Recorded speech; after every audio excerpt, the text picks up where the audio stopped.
ان کے گناہوں کو بھی معاف کرتا ہے اور ان کی نیکیوں کے اندر اضافہ بھی کرتا ہے۔ اور آگے اللہ کے رسول نے کیا فرمایا؟ وَمَنْ فَعَلَهُنَّ، جس بندے نے یہ 3 کام کر لیے، مسجدوں کے اندر باجماعت نماز ادا کرنے کے لیے آتا رہا، ایک نماز کے بعد دوسری کے انتظار میں رہا، اسی طرح مکروہ اوقات کے اندر، ناپسندیدہ وقت کے اندر وہ وضو کرتا ہے، فرمایا جس بندے نے یہ 3 کام کر لیے، عاش بخیر، خیر کے اوپر زندہ رہے گا، ایمان کے ساتھ زندہ رہے گا، مات بخیر، ایمان کے اوپر اسے موت آئے گی، وَكَانَ مِن ذُنُوبِهِ كَيَوْمٍ وَلَدَتْهُ أُمُّهُ، اور جب وہ اس دنیا سے جائے گا تو ایسے جائے گا جیسے اس کی ماں نے اسے آج بھی جنم دیا ہے۔ تو یہ مسجدیں ہماری گناہوں کے لیے کفارہ ہیں، جب تک ہمارا تعلق ان کے ساتھ رہے گا، مسجدیں ہمارے لیے ہماری نیکیوں کا اضافے کا باعث بنے گی، ہمارے گناہوں کے خاتمے کا باعث بنے گی، جنت میں ہمارے درجات کی بلندی کا باعث بنے گی۔ رسول اللہ صلی اللہ علیہ وسلم کی حدیث ہے جس کو سیدنا جابر بن عبداللہ رضی اللہ عنہ نے بیان فرمایا، فرماتے ہیں مسجد کے ارد گرد کچھ گھر خالی ہوئے، بنو سلمہ کے لوگ ان گھروں میں آنا چاہتے تھے، تو اللہ کے رسول صلی اللہ علیہ وسلم نے ان کو پھر ارشاد فرمایا، یا بنو سلمہ دیارکم ستکتب آثارکم، اے بنو سلمہ کے لوگوں، جہاں رہتے ہو وہیں پہ رہتے رہو، جہاں رہتے ہو وہیں پہ رہتے رہو، اور وہاں سے جہاں سے نماز پڑھنے کے لیے آتے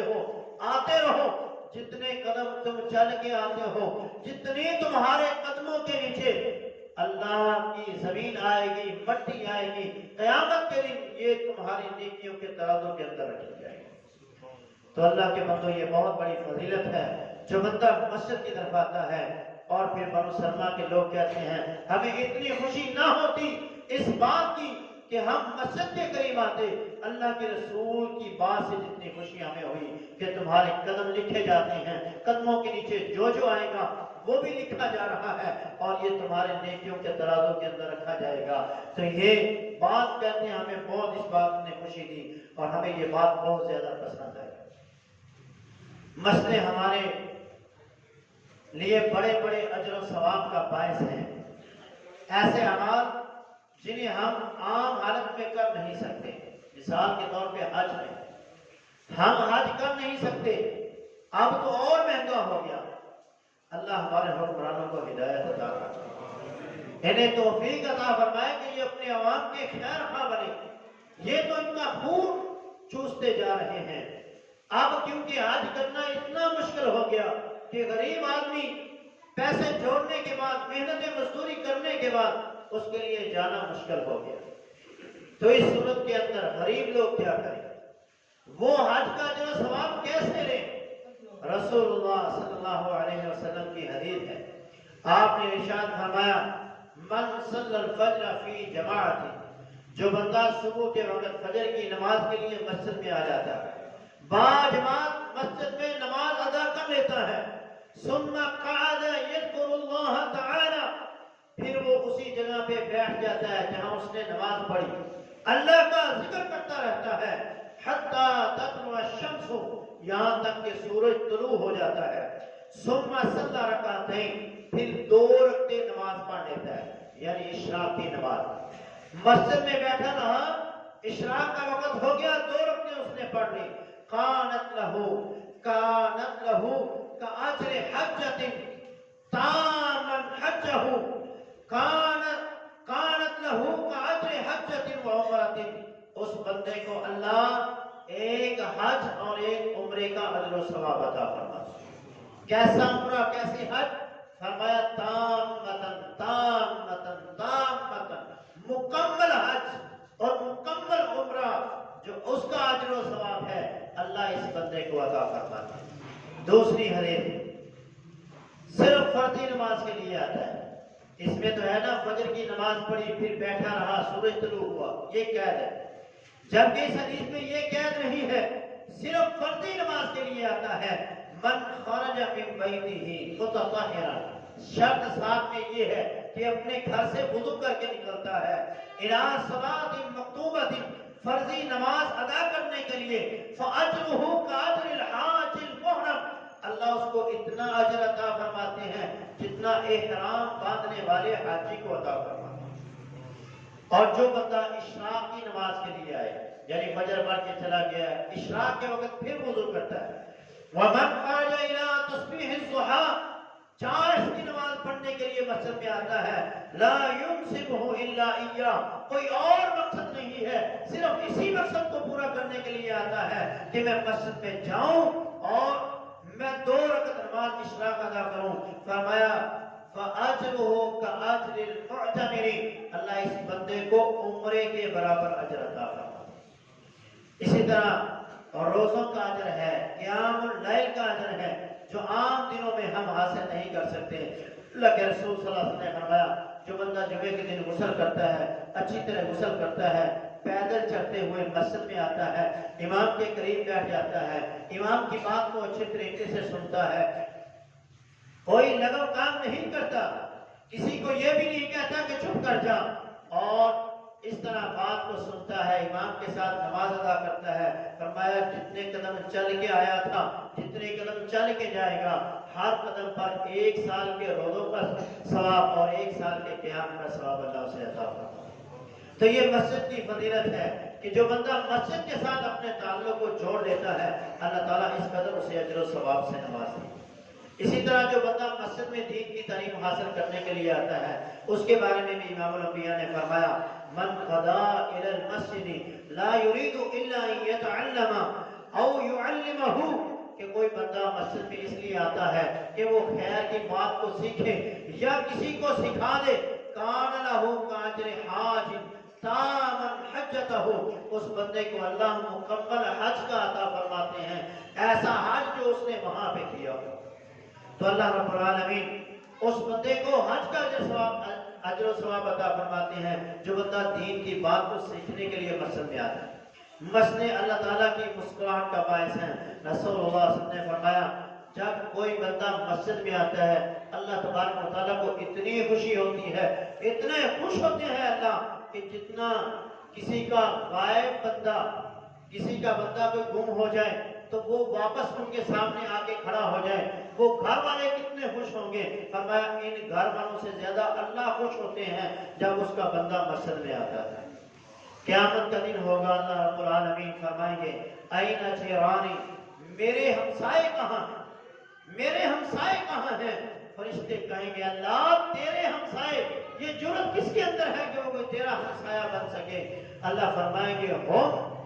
عمار المساجد، یہ وہ لوگ ہیں جو دنیا میں میرے گھروں کو آباد کیا کرتے ہیں، یہ میرے ہمسائے ہیں۔ یہ کتنی بڑی فضیلت ہے اس بندے کی جو اللہ کے گھر کو آباد کرتا ہے کہ اللہ اس سے اس قدر خوش ہوتے ہیں، اور اللہ رب العالمین نے انہیں اپنا ہمسایہ بنا دیا ہے۔ ایسے لوگ اللہ تعالیٰ کے مہمان ہیں۔ آپ ہمارے مہمان ہیں، ہمارے پاس دین سیکھنے کے لیے آتے ہیں، جمعے کے دن جمعہ پڑھنے کے لیے آتے ہیں، عام نمازوں میں آتے ہیں، ہم کسی کی کیا سیوا کر سکتے ہیں، کیا خدمت کر سکتے ہیں، کیا مہمان نوازی کر سکتے ہیں؟ ہم بریانی کھلا دیں گے، جوس پلا دیں گے، چائے پلا دیں گے، اور کیا کر سکتے ہیں؟ لیکن ایک اللہ ہے جو اپنے بندوں کی قیامت کے دن اس کے بدلے میں مہمان نوازی کرے گا۔ رسول اللہ صلی اللہ علیہ وسلم نے فرمایا، اللہ کے رسول فرماتے ہیں من توضا فی بیتہ فاحسن الوضوء، جو بندہ اچھے طریقے سے وضو کر کے اپنے گھر سے نکلتا ہے، مسجد میں آتا ہے، فهو زائر اللہ، وہ اللہ کا مہمان ہے، فحق علی المزور ان یکرم زائرہ، اب مہمان نواز کا یہ حق ہے، میزبان کا یہ حق ہے کہ وہ اپنے مہمان کی عزت کرے۔ تو اللہ اپنے بندوں کی، اللہ اپنے مہمانوں کی عزت کیسے کرتا ہے؟ فرمایا من غدا الی المسجد او راح اعد اللہ له نزلہ من الجنہ، جو صبح کے وقت مسجد میں آیا، سورج ڈھلنے کے بعد مسجد میں آیا، فجر کی نماز کے لیے آیا، ظہر اور عصر مغرب عشاء کی نماز کے لیے آیا، فرمایا اللہ قیامت کے دن جنت میں اس کی خود مہمان نوازی فرمائے، یا اس کو جنت میں اللہ رب العالمین اس مہمان نوازی میں جنت عطا فرمائیں گے۔ جس بندے کی جنت میں مہمان نوازی کی جائے یا اسے بطور مہمان نوازی کے جنت دے دی جائے، اس بندے کی خوشی کی کیا انتہا ہوگی، کیا اس کا مقام و مرتبہ ہوگا۔ تو یہ مسجد کے چند مسجد کی چند فضائل تھے، مسجد کے چند باتیں تھیں مسجد کے بارے میں جو آپ کے سامنے گوش گزار کی گئی۔ مسجد کی کچھ آداب ہیں جن میں یہ ہے کہ مسجد میں قضاء حاجت نہ کی جائے، تھوک نہ پھینکا جائے، لوگوں کو تکلیف نہ دی جائے، کوئی جگہ بندہ مسجد میں اپنے لیے خاص نہ کرے کہ میں یہاں بیٹھا ہوں تو روز یہاں ہی بیٹھوں گا، یہ کسی بندے کے لیے جائز نہیں ہے کہ وہ ایسے ہی کرے۔ اسی طرح مسجد کی صفائی کی جائے۔ حضرت ابراہیم کو اللہ نے حکم دیا، اسماعیل کو اللہ نے حکم دیا کہ وہ بیت اللہ کی صفائی کریں۔ رسول اللہ صلی اللہ علیہ وسلم نے بلغم کو دیکھا کہ مسجد کی دیوار پر لگی ہوئی ہے تو آپ نے اپنے ہاتھوں سے اس بلغم کو اتارا، تو آپ نے فرمایا جس بندے نے مسجد میں ایسا کام کیا، ایک حدیث میں آتا ہے جس نے قبلے کی طرف تھوکا، قیامت کے دن وہ اس حال میں آئے گا کہ اس کی دونوں آنکھوں کے درمیان وہ تھوک ہوگا اور اللہ کے سامنے پیش ہوگا۔ تو اس لیے مسجد کی صفائی کا خاص خیال رکھنا ہے۔ مسجد کے اندر خوشبو وغیرہ لگائیں، مسجد کی جو صفائی ہے اس کا اچھے طریقے سے خیال رکھیں، اونچی آواز کے اندر مسجد میں گفتگو نہ کریں، اطمینان کے ساتھ آئیں، اطمینان سے بیٹھیں، اطمینان سے اللہ کی عبادت کریں اور اس کے بعد واپس چلے جائیں۔ مسجد میں خرید و فروخت کی باتیں ممنوع ہے، شرکیاں شعر و شاعری منع ہے، گانے میوزک اس طرح کی چیزیں مسجد کے اندر منع ہے، دنیاوی باتیں مسجد کے اندر منع ہے، قرب قیامت مسجد کے اندر دنیاوی باتیں عام ہوں گی۔ اور اگر کوئی بندہ مسجد میں آتا ہے تو اس کو چاہیے کہ وہ 2 نفل ادا کرے بغیر مسجد میں نہ بیٹھے۔ آخری بات جو مسجد کے حوالے سے یہ ہے، آپ نے فرمایا من اتا الی المسجد لشیء فهو حظه، جو بندہ جس مقصد کے لیے مسجد میں آیا اس کے لیے وہی چیز ہے۔ ایک بندہ مسجد میں آتا ہے اللہ کی رضا کو حاصل کرنے کے لیے تو اسے اللہ کی رضا حاصل ہوتی ہے، ایک بندہ آتا ہے ریاکاری کرنے کے لیے، لوگوں کو دکھانے کے لیے تو اس کو وہی ملتا ہے، ایک بندہ کھانے پینے کے لیے آتا ہے تو اس کو صرف کھانا پینا ہی نصیب ہوتا ہے۔ تو اللہ کی رضا کے لیے، اللہ کی خوشنودی کے لیے، اللہ کو خوش کرنے کے لیے مسجد میں آیا کریں، نیت درست رکھ کے آئیں۔ دنیا اور دنیا کا مال و متاع اللہ رب العالمین نے عطا کرنا ہی کرنا ہے۔ اقول قولی ھذا استغفر اللہ علی و لکم۔